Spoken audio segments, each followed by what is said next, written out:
Recipe ফুলকপি আর আলু দিয়ে পনির। তো আমি কিভাবে ফুলকপি আর আলু দিয়ে পনিরটা বানিয়েছি সেটাই তোমাদের সাথে শেয়ার করব। তো চলো দেখি আমি কি করে বানাবো।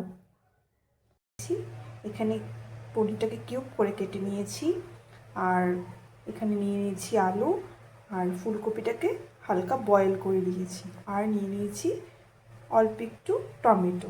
কড়াটা বসিয়ে দিয়েছি সর্ষের তেল। তো তেলটা গরম হয়ে গেছে, এবার আমি পনিরটা দিয়ে দেব। তো আমি পনিরটা দিয়ে দিয়েছি। এটার মধ্যে দিয়ে দিচ্ছি পরিমাণ মতো নুন, দিচ্ছি সামান্য পরিমাণে হলুদ, ভেজে নেব।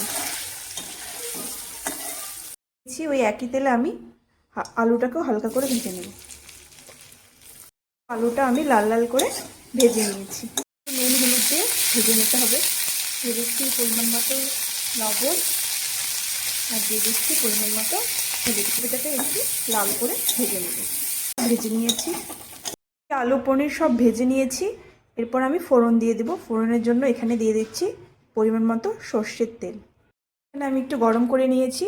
এরপরে ফোড়নে দিয়ে দেবো এখানে তেজপাতা, দেবো এলাচ আর দারচিনি, দিয়ে দিচ্ছি এখানে সাদা জিরে।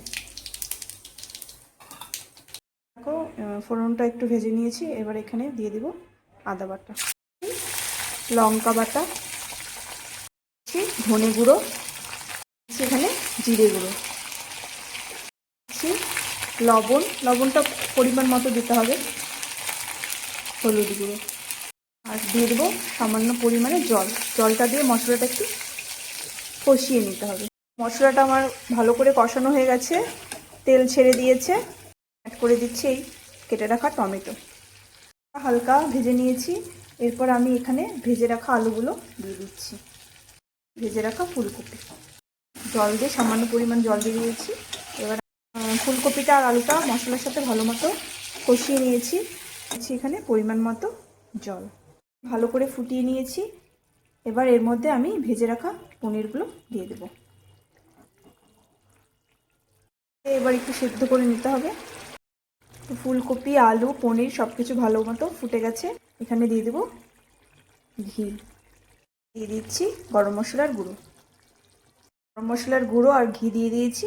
এবার হালকা একটু ফুটিয়ে আমি নামিয়ে দেব। তো হয়ে